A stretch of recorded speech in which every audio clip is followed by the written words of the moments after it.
في ناس عندنا بتعمل حاجات نحن لا نعلم عنها شيء، أو بالأحرى نعلم بس مش كلنا، ومحتاجين قوي نعرف، مش بس عشان نتعلم من خبرتهم وعلمهم، لا علشان كمان في فن للاختيارات الغير معتادة لمواقف غير معتادة، بتعلمنا ازاي نختار صح وازاي نتمسك بالحلم. النهارده معايا شيري رائف، وتعالى احكي لك وانا اميره خضر.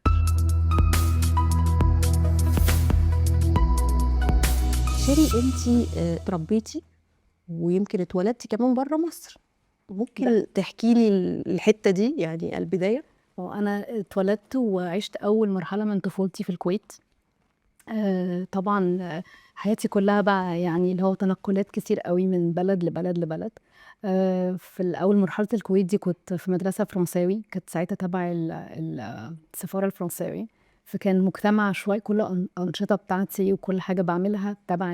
انتي مصريه ابا عن مصرية جدا ومن اسكندرية.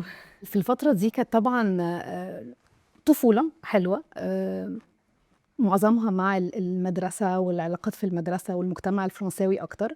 وأهلي لعبوا دور برضو مهم قوي، اللي هو ما بين الحب والحنان والأوفر بروتكشن، مع اللي هو إيه مديني الثقة والمسؤولية، عشان ساعتها في الوقت ده كان يعتبر مجتمع منفتح جدا بالنسبة لعاداتنا وتقاليدنا وكده.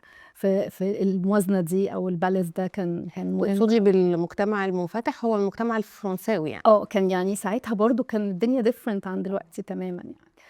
بس قعدت الفترة بقى دي كلها لحد تقريبا أول إعدادي اتنقلنا مصر. قعدت بقى مرحلة إعدادي كلها، وطبعا كانت another transition، لأنه أنت بقى بتختاري من مدرسة يعني ميكس، رايحة بقى مدرسة فرنساوي راهبات. الدنيا برضو كانت مختلفة بالنسبة لي، ناس جديدة وصحاب جداد وسيستم مختلف، بس اتعودت على طول الحمد لله. في اسكندريه. نقله كبيره. نقله كبيره. بس الحمد لله يعني اخدت من بابايا الحته دي، ان انا من زمان يعني متعوده على التعود، يعني اللي هو الواحد يأقلم نفسه بسهوله على المجتمع. ده كان عمرك قد ايه؟ كان تقريبا 12 13 سنه. قعدت بقى فتره مصر دي كلها، وكانت فتره حلوه قوي بالنسبه لي لحد جت وقت ثانويه عامه بقى. ساعتها بابايا عمل حادثه كبيره في الكويت، واضطرينا القرار كان ان احنا نتنقل تاني الكويت. فطبعا رحت على اول السنه الدراسيه يعني بعد شهرين، فما كانش في مكان في المدرسه الفرنساوي تاخدني، فاتنقلت المدرسه انجلش. وطبعا ده كانت ترانزيشن تانية في حياتي صعبه، لان انت رايحه على كبر. صعبه جدا. كانت صعبه جدا جدا، بس الحمد لله يعني عدت. بس فدي كانت اللي هي ايه المراحل بتاعه المدرسه. يعني اخدتي الثانويه العامه من هناك؟ خدت ثانويه عامه من هناك. والجامعه؟ لا، الجامعة بقى أنا طبعا كان حلم حياتي وأنا صغيرة اللي هو فاين آرتس، يعني مش ببص على حاجة غير كل حاجة تكون جميلة وحاجة فيها فاين. كنت برسم قوي، بس كنت بحب الارتس اند كرافتس. وبعدين وقت بقى ثانوية عامة جبت بقى المجموع، وجبت هنا مصر عملت القدرات وكل حاجة، بس نسبة دول الخليج ما دخلتنيش في ولا جامعة في مصر، ولا يعني مش جامعة يعني ولا جامعة فنون جميلة في مصر. فطبعا ده كان شوك بالنسبة لي كبير جدا. اللي هو كان عندي بقى اختيارين، يا إما أعيد السنة، يا اما اتخلى عن حلمي يعني، او الوش اللي انا اني اعملها. فطبعا كان صعب قوي قوي الفتره دي. وبالصدفه كانت خالتي في روتري، وبيعملوا زي عمل تطوعي مع الجامعات في مصر، ان هم بيجيبوا لهم بيجيبوا للمكفوفين العصيان، اللي هي الوايت كينز بتاعت البلايندز يعني. فرحت معاها اللي هي اللي بيعتمدوا عليها الوايت كين.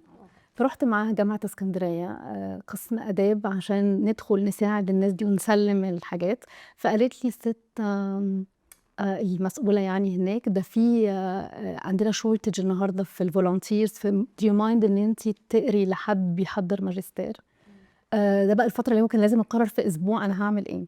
فقعدت بقى مع اللي هو الاستاذ حسن، ده كان كفيف بالولادة، وكان بيحضر ماجستير في التاريخ. اتعرفت عليه واتعرف عليا، مجرد كنت هقرا له يعني المذاكره بتاعته.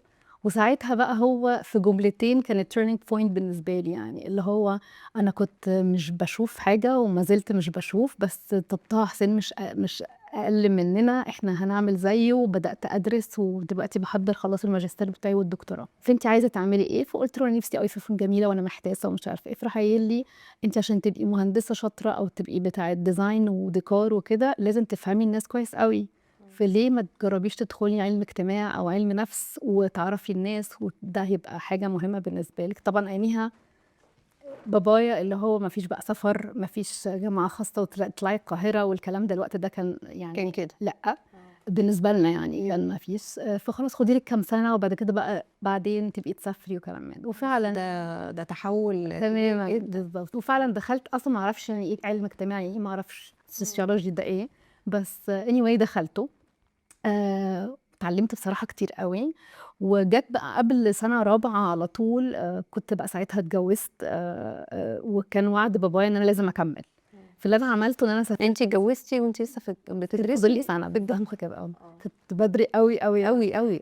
فالمهم سافرت وصلت هولندا الوقت اللي انا كنت بنزل فيه على الامتحانات، اللي هو الوقت الثلاث سنين الفولونتيرنج مع الاستاذ حسن عشان يعمل الدكتوراه بتاعته دي. يعني زي شفعت لي ان انا عرفت اعوض. انت قعدتي معاه 3 سنين؟ 3 سنين انا فولونتيرنج، كل ما بروح الجامعه انا قاعده معاه لحد ما عمل الدكتوراه بتاعته وخلصها. وطبعا اتعلمت منه كتير جدا جدا، حته بقى اللي هي الانسانيه والاصرار والحاجات دي، يعني كلها حاجات اكتسبتها برضو بصراحه يعني من العلاقه دي. وبعدين من ساعه بقى ما سافرت هولندا، اتجوزت سافرت هولندا، انا اي انرولد في الانتيريور ديزاين كوليدج، وبقيت اروح مصر اكمل، بقيت اذاكر الحاجتين عشان اقدر يعني اكمل. انت خلصتي الجامعه وبعدين سافرتي هولندا؟ لا سافرت هولندا قبل ما اخلص الجامعه بسنه. بعد ما اتجوزتي على طول رحتي سافرتي؟ كان كل سنه تيجي جامعة بقى علشان تمتحني بالظبط وارجع الجامعة تاني، وترجعي وكنت تاني. بذاكر برضه هناك يعني. أوكي. كنت بعمل الاثنين لحد ما خلصت بقى 3 years college يعني. واتنقلنا بقى الامارات، فدي كانت ترانزيشن تانية. بس في هولندا ذاكرتي انتيريور ديزاين؟ ذاكرت انتيريور ديزاين، وطبعا كنت بحضر بقى ورك شوب. قعدتي بقى كام سنه؟ قعدنا 2.5 سنين في هولندا. كان فاضلي لسه ترم كامل، عملت اونلاين لونج جبنا اولاد بقى ولا كان لسه؟ جبنا بس بعد 2 وشويه. اتنقلنا بقى الامارات، قعدت في ابو ظبي، وكان اول شغل ليا في الانتيريور ديزاين فيلد كان في وقت 2001 لما اشتغلت بقى مع الشركه الام اللي هي تمتلك اوتيلات فنادق يعني 4 to 5 stars. وكنت باديه بقى الموضوع من الاول، اللي هو اشتغلت تكنيكال اسيستنت. ده وعز بقى ابو ظبي وعز كانت احلى ايام بصراحه. احلى ايام. طيب قعدتي في ابو ظبي واشتغلتي في الهوسبيتاليتي؟ خدت هوسبيتاليتي بس كله انتيريور ديزاين. كنت الهيد اوف انتيريور ديزاين، يعني انا قعدت معاه كتير. انا قعدت 15 سنه، اول 4 سنين في الشركه دي، وبعد كده اخدوني شركه كومبيتيتور ثانيه. كنت بقى الهيد اوف ديزاين لان كنت خلقت الديبارتمنت ما كانش موجود. وكانت مع ناس كبيره ومهمه في البلد قوي. اتعلمت طبعا كتير قوي لانه انت في الاخر عملت 2 بوزيشنز، منها انا الديزاينر بتاعت ماي كلاينت اللي هم الاونرز اللي هم الشركه المالكه. مثلا لو عندنا رينوفيشنز او عندنا ديزاين جديد لموك اب رومز او حاجه بسيطه في الريستورنتس. وفي نفس الوقت لما بيكون عندنا بقى ميجا بروجكت زي بقى ريزورتس وكده، فبنعين انتيريور ديزاين مثلا من UK او كده، وببقى انا زي الاونر ريب.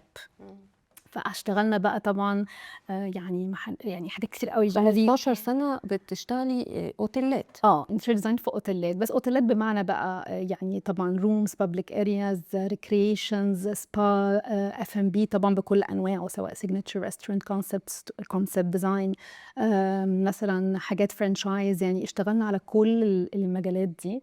طبعا كانت خبره حلوه قوي. كمان بنشتغل مع جلوبال انتيتيز، يعني جلوبال اوبريتورز كانت كبيرة خارج مصر، خارج الكويت أو خارج دبي؟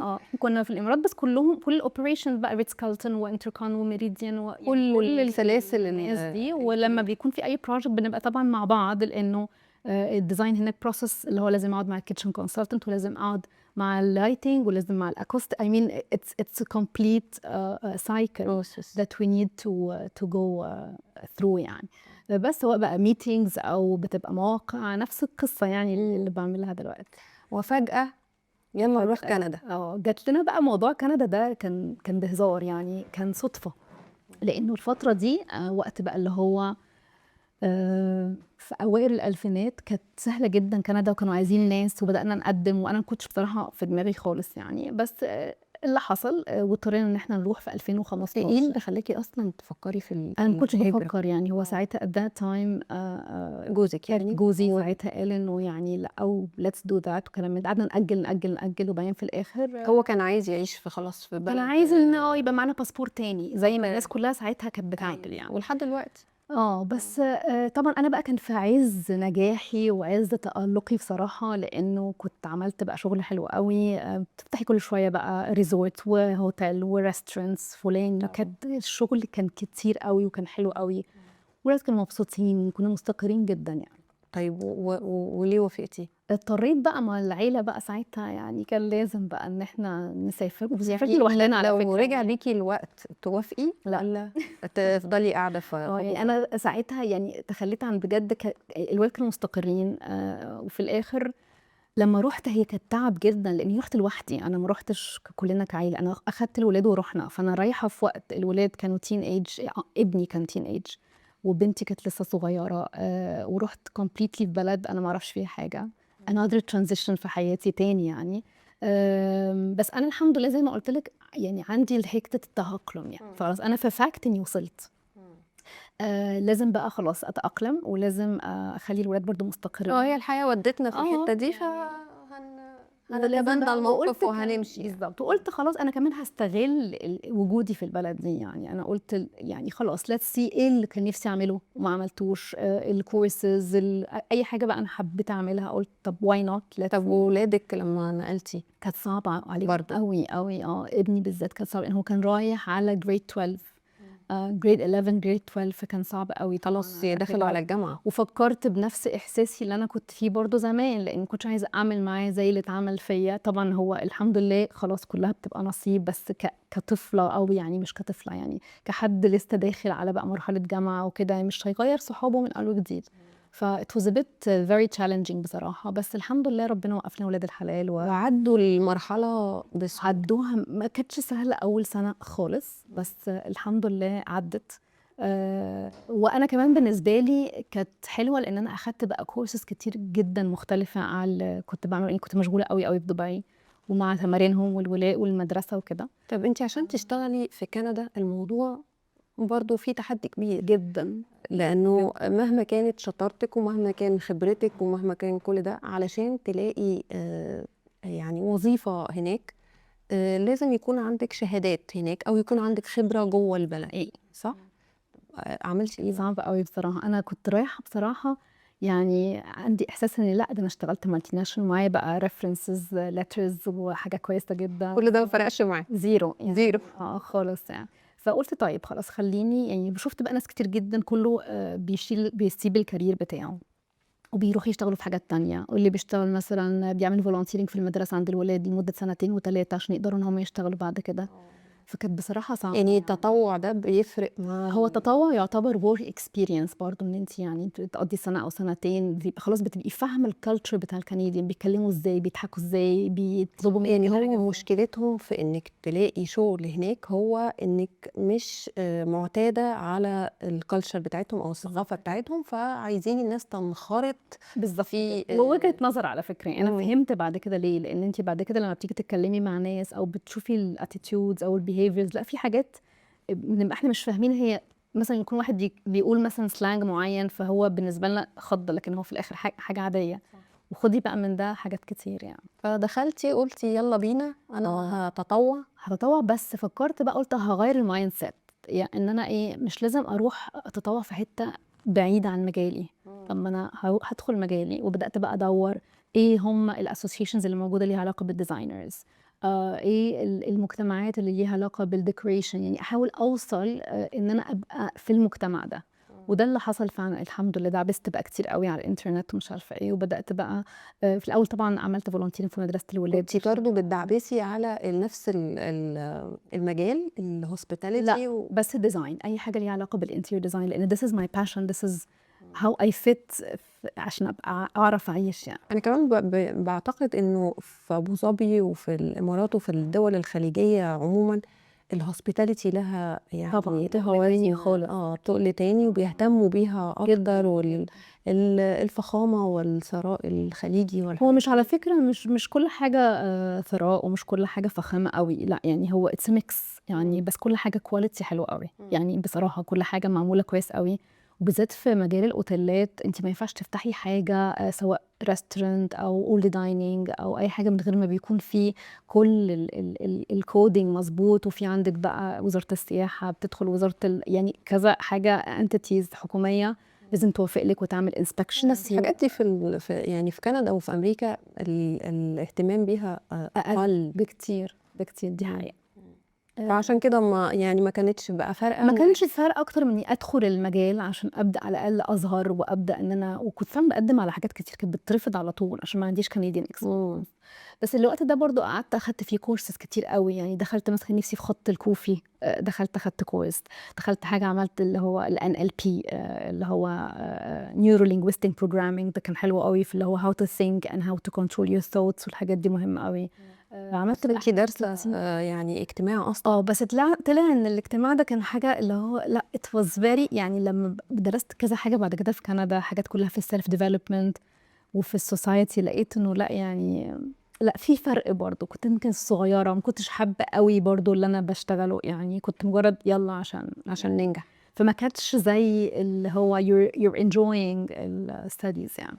بس بدأت بقى باقول لِك لقيت بقى كذا design associations، وعشان أصلًا أدخل design associations كان لازم برضه أوراق وقصة يعني. الdesign associations اللي هي أماكن اللي بتطلب designers لأ هُم زي society، زي communities، مثلًا الdesigners كلّهم بيجتمعوا مع بعض، بيبقى ليها كده زي Rotary Act اللي هي society الcommunities دي.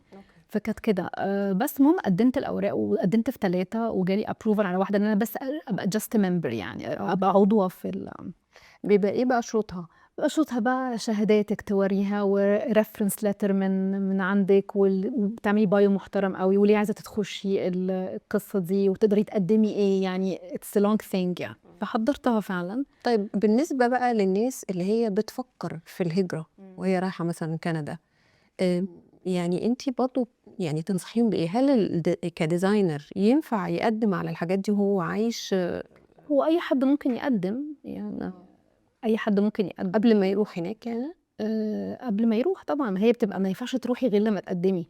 لأ أنا باتكلم على الdesign associations اللي أنتِ لأ دخلتِ لازم تبقي لازم هناك تبقي طبعًا، قاعدة تبقي هناك. مقيمة ويبقى عندِك الورق كلّه، يعني لازم تبقي already هناك طبعًا، وبياخد منِّك الID card بتاعتِك والحاجات دي كلّها، فدي مهمة يعني. بس وفعلًا بدأت في الأول بقى مجرد observant كده، باشوف إيه عندهم events كتير أوي، باحضر كل حاجة. بدأوا بقى مثلًا عندهم ناس يعني زي shortage of staff، فيبدأوا يطلبوا من الmembers يا جماعة لو حد يقدر يvolunteer في كذا، فبدأت أدخل بقى في كل حاجة.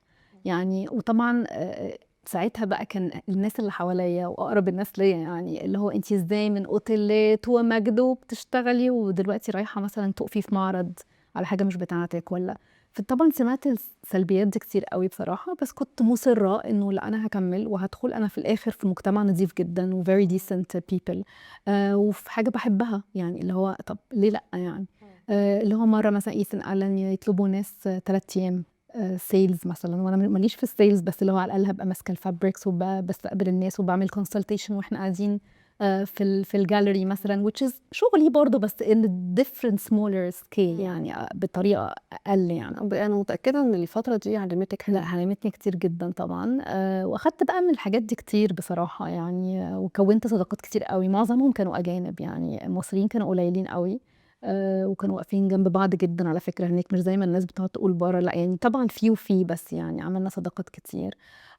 بس وقعدت بقى كده تقريبًا سنة ونُص just volunteering من غير أي طبعًا أي حاجة ما فيش مادية دخل خالص، مادي خالص خالص. يعني. أنا كنت هناك بقى، كان ساعتها جوزي بعتنا وإحنا يعني بيصرف علينا هو يعني. بيصرف عليكم بس أنتِ بس كمان كنت متضايقة لإن أنا متعودة أشتغل، بس كنت مشغولة على طول، لإن كنت برضه باودّي الولاد مش عارفة دروس وحاجة، يعني اللي هو الحياة الطبيعية بتاعة الولاد. هو ممكن الناس ما تبقاش عارفة إنه الحياة خارج مصر في الدول زي أمريكا وكندا وأوروبا مسؤولية الولاد بتبقى أكتر بكتير. ليه بقى؟ لإن أنتِ هناك ما فيش حد بيساعدِك.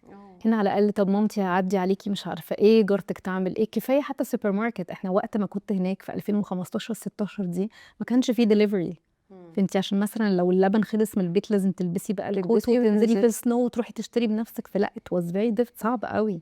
وبعدين هناك مفيش حاجه يعني كل حاجه سيرفيس فيها فلوس كتير.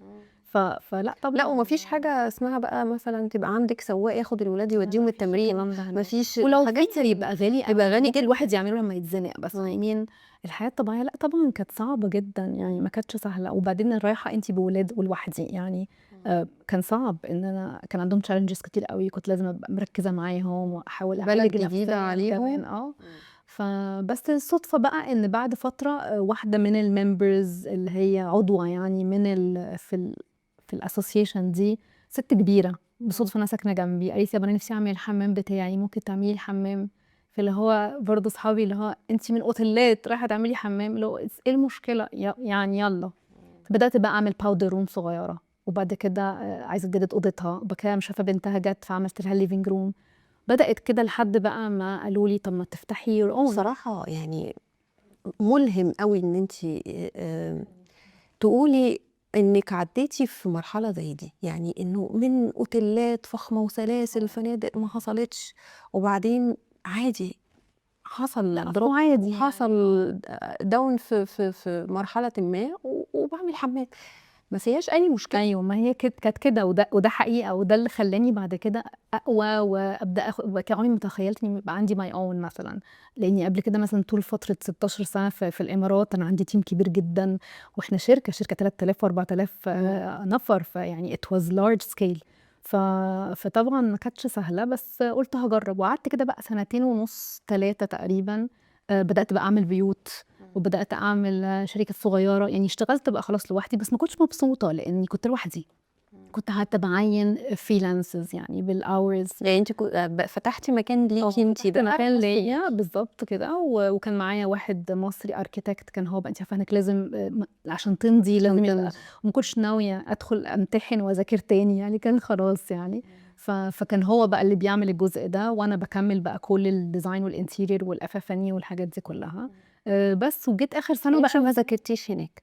لا ذاكرت، بس ذاكرت حاجات تانية يعني، اخدت كالر سايكولوجي، مش خدت ده مش لايسنس يعني، لا بحيث انك تقدري كنت عايزه بصراحه اعمل حاجه اي انجوي، ما كنتش عايزه حاجه ورايا اللي هو لازم اذاكر عشان اخد الشهاده، ما كانتش بالنسبه لي دي، مع ان زمان ده كان هو المينتاليتي، لكن اكتشفت لا انا اي ويل انجوي وات اي فعلا كانت كده. فدخلت بقى، ما انا اوريدي خلاص اخدت شهاداتي واخدت حاجتي اللي هتنفعني بعد كده، بس كان نفسي بقى يعني اذاكر حاجه بحبها او احبها يعني، فاهمه قصدي؟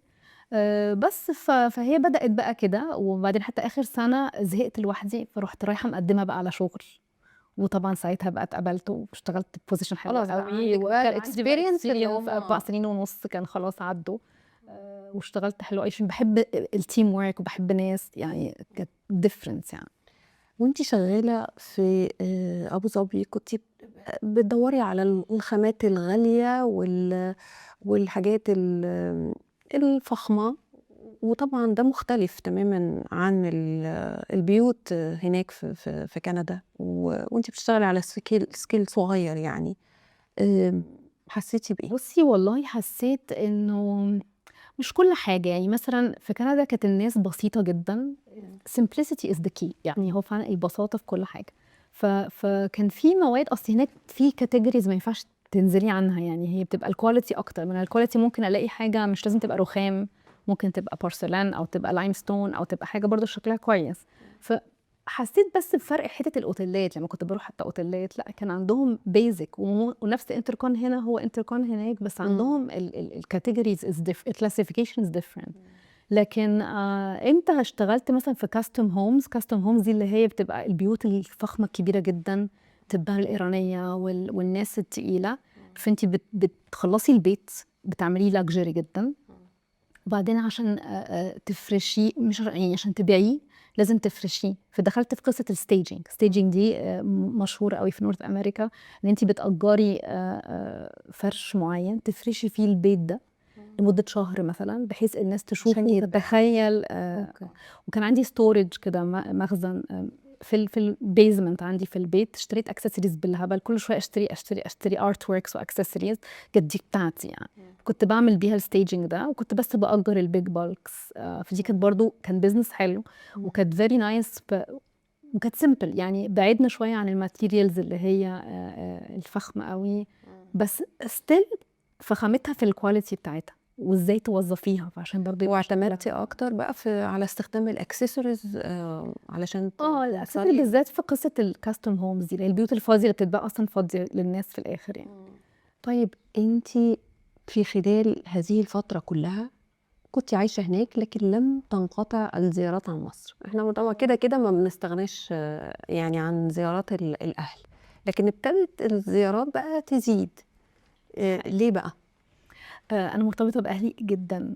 آم، فكنت بنزل كتير لان في الاخر بابايا تعب كذا مره. كنت بنزل، مش بقدر اقعد استنى يعني، كان لازم اشوفه بنفسي، فكنت بنزل كتير رايح جاي. يعني بمعدل تقريبا قد ايه؟ لا مثلا 3 مرات في السنه كده يعني، في اخر سنتين بالذات يعني. وكنت بتقعدي بقى كل مرة مدة كبيرة؟ بقعد براحتي بقى، لان انا في الاخر I have my own، فما كانتش فارق قوي. بس برضو اخر سنه اللي هي كنت بشتغل فيها دي مع حد كانت صعبه، كنت بشتغل ريموتلي بقى، بس كنت بروح وباجي يعني. كنت بروح وباجي كتير. تعب بقى ازاي يعني؟ ايه نوع التعب؟ في 2017 اخر 2017 جات له جلطه على المخ، فدي سببت ان هو عنده شلل نصفي في الجزء اليمين كله. دي بقى كانت طبعا صعبه قوي. فكنت بنزل وبروح واجي، بس في يعني الفتره اللي هي الصعبه بتاعه المرض وخلصنا مستشفى وكده، بدأنا بقى رجعنا البيت، وانا اضطريت اسافر عشان برضه الولاد لوحدهم.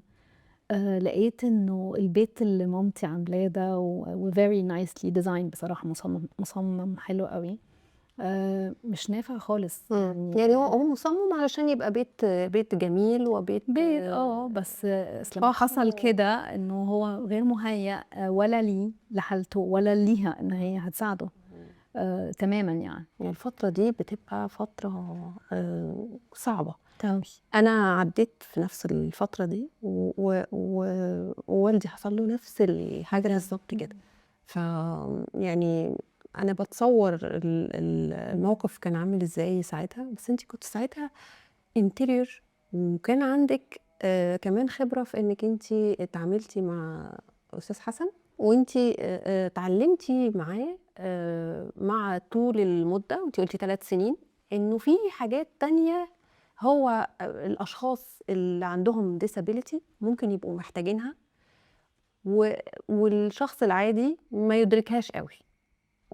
وبعدين دخلنا بقى في التجربة بتاعت والدك، ولقيتي البيت مش مهيأ، فعملتي ايه؟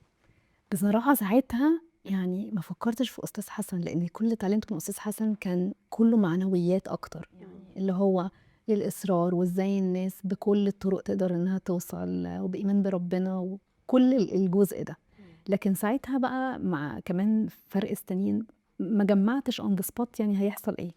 فبدات بقى ايه بصراحه كديزاينر ما ينفعش استخدم بقى مجرد الشكل الحلو والبروبورشنز المظبوطه، لا الموضوع سكيل تاني خالص، وانا ما عنديش فكره عن الموضوع ده بتفاصيله. فبدات كده ادخل على الانترنت اقرا هنا، طب لو نعمل الحمام مش عارف ايه، يعني كلها مجهودات ذاتيه جدا في اول مرحله.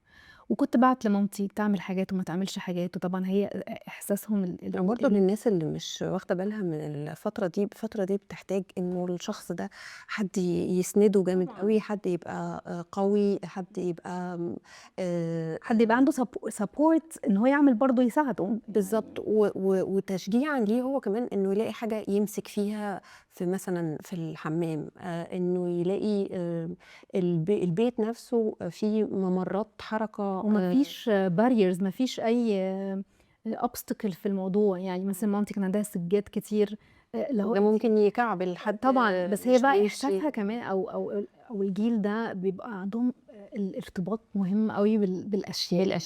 فانت عشان اللي هو في مرحله لازم نبقى عمليين، فهتخلي على الجزء اللي شكله حلو.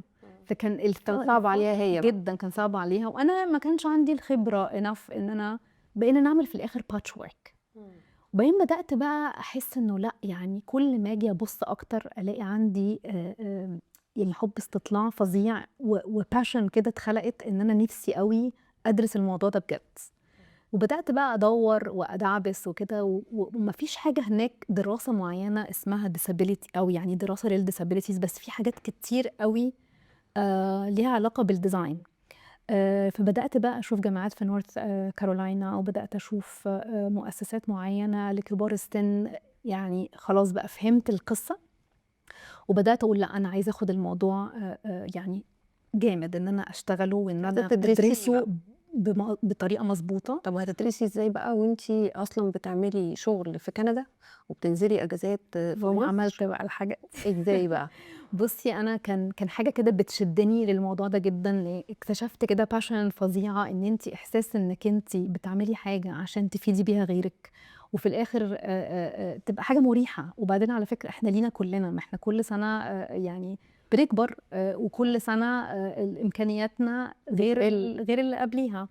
فالمهم دخلت بقى أول كورس أخدته كان اسمه Agent Place، اللي هو هو agent play specialist، اللي هو دراسة معينة ازاي تديزاين البيوت بتاعة المسنين، ازاي اقدر اديزاين مكان ان هو يبقى آمن. طبعا دي نمبر 1 في الدراسة دي او في الديزاين ابروش ده السيفتي.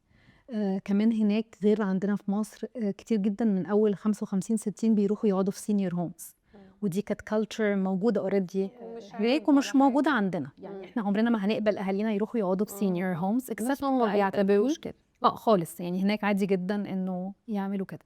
فبس بالعكس اخر 5-6 سنين عملوا كده statistics وفي امريكا وفي كندا في نورث امريكا يعني عامه، ولقوا ان الفئه دي العمريه لا عندهم فلوس ان هم تو انفست، بس ان هم يجددوا بيوتهم بدل ما يروحوا سينيور هومز وياخدوا حاجتهم عشان يبقى في ميموريز حلوه معاهم. لا هم هيجددوا بيوتهم دي في الايجنت بلاي، بدل ما يقعد في بيت للمسنين لا هو عنده شويه فلوس ممكن يعمل بيها شويه حاجات بالبينز بالظبط كده. وبيحتاجوا بقى ساعتها الانتيريور ديزاينر اللي متخصص في الحته دي عشان يساعدهم يعملوا ايه. على فكره هو مش لازم يبقى انتيريور ديزاينر، يعني انا كان معايا في الكورس انا الوحيده اللي كنت انتيريور ديزاينر، كان معايا واحد اركيتكت، كان في ناس ريل ستيت، كان في ناس، كانت واحده صيدلانيه يعني هي مجرد بس عايزه تتعلم ازاي تعمل لاهلها.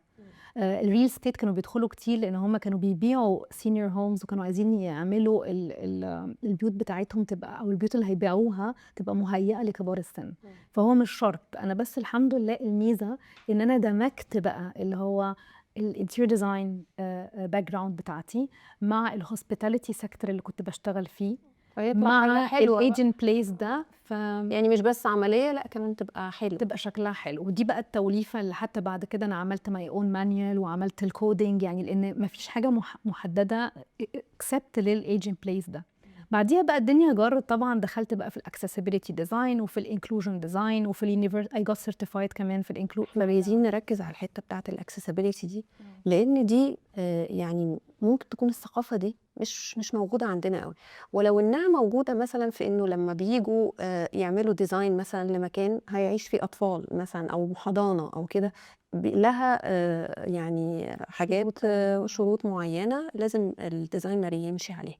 دي تعتبر disability يعني طبعا يعني الطفل زي ما انت قلتي هو انسان صغير لسه عنده نوع من انواع الديسابيليتي ان هو يعني مش زي الانسان البالغ. هو بنسميها يعني هو مش بيستخدم القدره بتاعته كامله لانه مش كامل بالظبط، لان هو لسه بيكبر. الفكره بس في مصر للاسف المسمى اول لما تسمعي disability على طول بيجي في مخك او بيجي في بالي واحد على ويل شير، واحد معاق، واحد يعني اللي هو. امال ايه تعريفك؟ لا تعريفي ان هو حد عنده قدره مختلفه، سواء اصل في ناس بتبقى عندها disability ما بتبقاش باينه.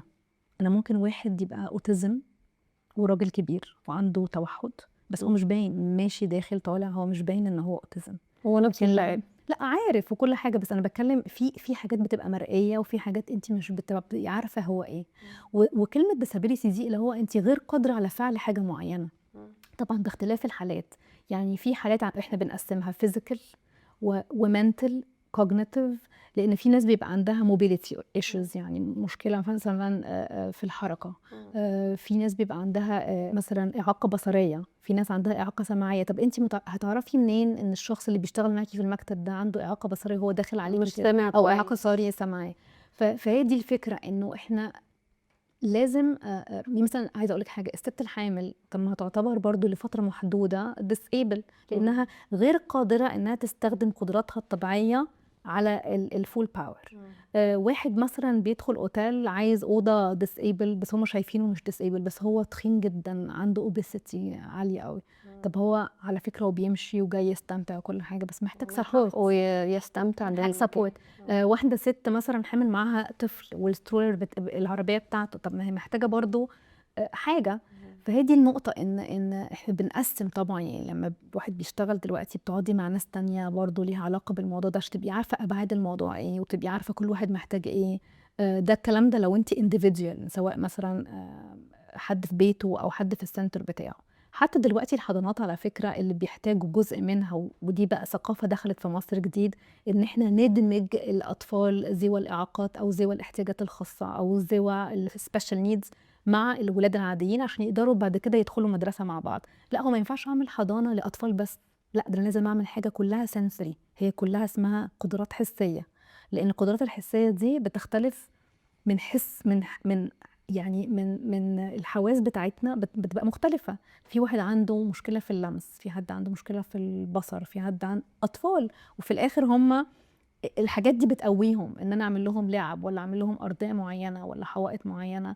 لازم تبقى fitting for، مش هقول كله بس على الاقل الاغلبيه العظمى يستخدموها مظبوط. يعني الحضانات لازم او كل الاماكن يعني اللي هي ما بتتعاملش مع الانسان ذو القدره الكامله لازم تستشير حد ديزاينر يحط الحاجات اللي ممكن الناس المختلفه هو مش ذوي اي القدرات ديزاين المختلفه يحتاجوها يعني. هو مش انا اي مش ديزاينر برضه بتصور يعني. انه مثلا حد هيعمل حضانه هيجيب كل الحاجات الممكنه انه ممكن يبقى فيها يعني وقوع في قدره معينه. هل هنعمل كل حاجه؟ لا طبعا ما ينفعش. انت عشان كده بقول لك بتعملي depends انت بتعملي اي مشروع. في مشروع معين بيبقى عام فانت بتعملي على الاقل الاساسيات، وده مش اي ديزاينر بيعمل ده، لازم يكون ديزاينر برضو عنده فكره كويسه او دارس. الفكره بس كلها ان في مصر لسه ما فيش الدراسه دي موجوده، لكن دايما الناس تجيبها منين؟ ما ده اللي بقوله، ان انت بس على الاقل لو لسه كنت عندي كانت محاضره في الجامعه وبقول لهم كده انه على الاقل دلوقتي تطلعوا على الحاجات اللي هي البيزكس زي مثلا الايجيبشن كودينج، البيلدينج كودينج في مصر، على الاقل نلتزم مع ان هو مش الكود المصري بس هو مش لسه يعني ما اتجددش بقاله كتير قوي ما اتجددش، بس على الاقل لو التزمنا بيه، لو التزمنا بمعلومات بسيطه على ان احنا لما نبقى عارفين طبيعه المشروع وان احنا نقرا بس شويه نحط في اعتبارنا شويه حاجات، طبعا احسن بكتير من ان احنا ما نعملش حاجه خالص. فهي دي الفكره يعني. وده يقولي لي مثلا احنا في مشروع مثلا بنعمل شركه هيشتغل فيها مثلا 50 شخص، ايه اللي ممكن وانتي بتفكري كده تعمليه؟ ايه الحاجات اللي هي تعدي عليكي بسرعه كده؟ اول حاجه المساحه اللي ما بين الكوريدورات والمكاتب لازم تبقى مساحه مناسبه كافيه، عشان لو حد بويل تشير او حد بكراتشز او حد معاه حاجه لازم يمسكها، او ممكن يكون حتى الشخص اللي بيجي يشيل كراتين عشان يوديها ويجيبها، في لازم يبقى فيه المكان ده. الحمامات لازم يبقى فيها السبورت. الارضيه لازم تبقى برضو مش بتزحلق انتي سليبري. لازم يبقى عندي الإضاءة مهمة جدا جدا جدا، ان انا اشتغل على إضاءة مظبوطة اللي هي طبعا بتروحي بقى للاكسبرت. انت بتقولي في الاخر انا برضو I'm not a lighting designer، بس انا في الاخر انا عايزه احقق ايه، انا عارفه انا عايزه احقق إيه. انتي بتروحي للراجل المسؤول عن الإضاءة وتقولي له لا انا عايزة ده احقق كذا، اديني بقى الطريقة. بالظبط كده، النو هاو. الكونتراست مهم جدا، الالوان الكونتراست، التباين لازم تبقي عارفه، لان في ناس عندها مشكله في عينيها، هي شايفه بس عندها مشكله انها مش بتميز الالوان بتسيح في بعض، فلازم تحدديها بحاجات. الفرش نفسه يبقى ergonomic، اللي هو يبقى مناسب ان هو يستحمل حد وزنه كبير او مثلا ما بيقدرش تو بند او ما بيقدرش ان هو يعني في بقى حاجات كتير قوي بتختلف في الحاجات دي. ففي كل ده انا كده بحكي لك سريع. الاكوستيك مهم جدا، في ناس بتبقى عندها فرط حركه مثلا وما بيستحملوش اصوات كتير، دي مهمه برضو قوي. زي دلوقتي بتسمعي حاجه هي موجوده من زمان بس اللي هو الكوايت زون والبريك روم والهادر روم والفون بوث، كل ده انت بتحتاجي عندك مثلا تسليمه وفيري ستريسد ومش مش عارفه يعني خلصت لازم يبقى فيه في المكان لازم بتاع تروحي العمل، المكان. تروحي المكان ما يبقاش فيه بنسميها دوشة. جراوندد كده، بتروحي تهدي كده وعشان تعرفي تكملي. ما هو في الاخر ده كل ده لمصلحه الشغل ومصلحه الموظفين.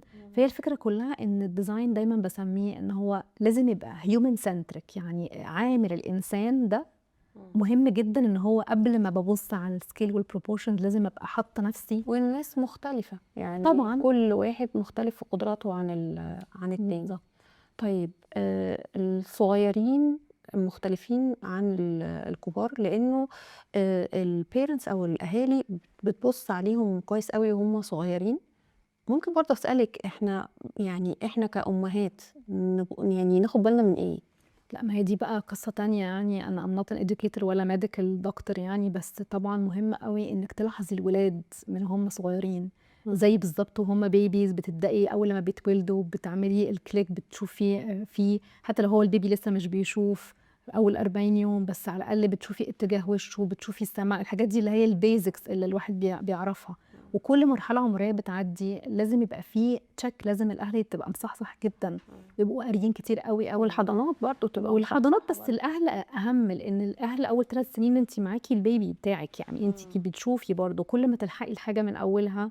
يعني دي بقى ميزه برضو البلاد دي، انه اكتر من هنا شويه، وده اللي لاحظته مع كذا حد من اللي اعرفهم، انه اليوجوال تشيك اب ده على طول. اليوجوال تشيك اب مهم جدا، ان انت غير التشيك اب انت بتبقي بتعملي حاجات مع الولاد. يعني انا اتجوزت صغيره وخلفت صغيره قوي، بس كنت بقرا كتير جدا، لاني احساس انك تبقي مسؤوله وبتعملي بقى بروجرس وبتعملي حركات كتير، بتبقي عايزه تشوفي الولد او البنت مستجيبين مش مستجيبين، لوحده مش متعايش قوي. كل ده مهم قوي، لان انت محتاجه وانس بقى ان مثلا في اكتشفت انه انا ابني مثلا عنده زي ما بتقولي فرط الحركه او كده. شفتي ايه مثلا؟ يعني احكي لي حاجه كده حصلت قدامك تكون يعني قالت لي، يعني نورت حته كده عندك، قالت لك بصي اهو، احنا عشان الحاجات دي احنا محتاجين نتعلم الموضوع ده وينتشر اكتر.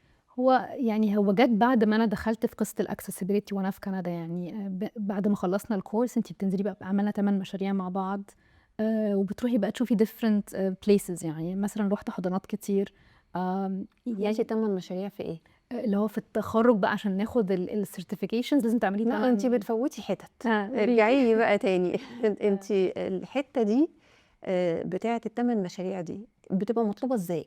ما هو دي تبع دراستي، تبع الدراسه، اكن بالظبط عندك مشروع اخر السنه. انت عشان تتخرجي لازم تعملي مشروع اخر السنه. طب ايه طبيعه المشاريع دي؟ هي بقى حسب، في ريزيدنشال، يعني في عندنا مثلا رحنا بيت كان لسه، كانت عيله اردنيه على فكره، كانوا عرب بتاعتها، نقله بيت جديد، وبنتهم اصلا عندها حاجه اسمها سيريبرال بولسي اللي هو شلل الدماغي، فعندها جزء كله تحت ما بيتحركش، مشلول. فهي قاعده على ويل شير على طول، وهتفضل كده على طول. فبيتنقلوا بقى بيت، جم كندا وعايزين يروحوا بيت. طب البيت ده لازم يبقى بمواصفات معينه، وما ينفعش شقه عشان هم عيله كبيره قوي، فكان لازم بيت بسلم.